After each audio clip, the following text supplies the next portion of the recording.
So, I was flipping through my copy of Hyrule Historia, as you do, and I found a picture of this, and I thought to myself, well, that looks like a Zonai.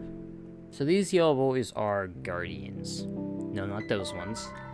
They're pretty powerful beings who guard the Silent Realm. They're protectors of the goddess. If one hits you, you gotta restart the whole level. And from what we know, they're invincible and immortal, since you can't use your sword in the Twilight Realm. Your only option is to avoid them. After you get a sacred tier, they will stay dormant for 1.5 minutes. They wield massive clubs, and their air variants wield 2 axes. They can even follow you through obstacles and up ladders.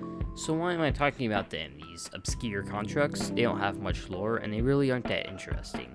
Or so I thought. If you haven't played Tears of the Kingdom, there's probably gonna be spoilers, so just a warning. When I saw these guardians, I instantly went to the Zonai, because they look remarkably similar. The pointed ears, the jewelry, the clothes, even the weapons have a similar design to the Zonai architecture. So clearly there's a link here. In fact, people have already found it on Reddit, which made me kind of sad, because I thought I was the first one to notice it. Anyway, we know that the Zonai used to live in the Sacred Realm with the gods. Why they came down to the surface, it's either they were banished or they just wanted to.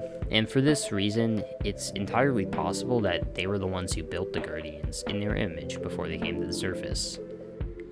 What's kind of interesting is that the Guardians are not actually the same color as other Zonai tech. It's possible they weren't built with Zonai, and that's the simple explanation. Maybe Zonai oxidizes over all these years, and it turned to the green we have today? Who knows? Nintendo isn't against reusing old concepts and designs. In fact, they do it all the time, especially in Zelda.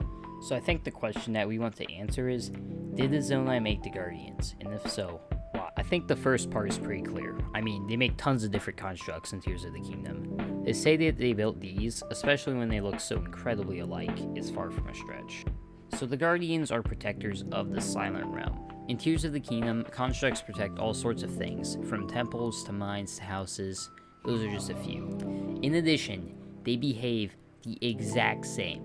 When they see you, their eyes glow red and they start running towards you. You know what else does that? Tears of the Kingdom constructs.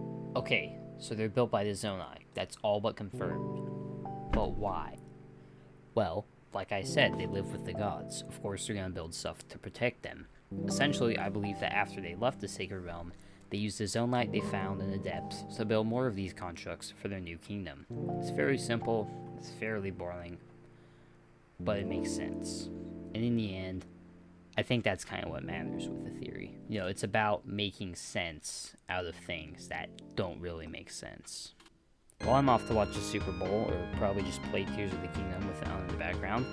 I have some cool stuff about the Switch 2 and SNES mouse coming up, so subscribe if you want to get notified about when that comes out. Until then, I'm Mr. Chicken. See you next time.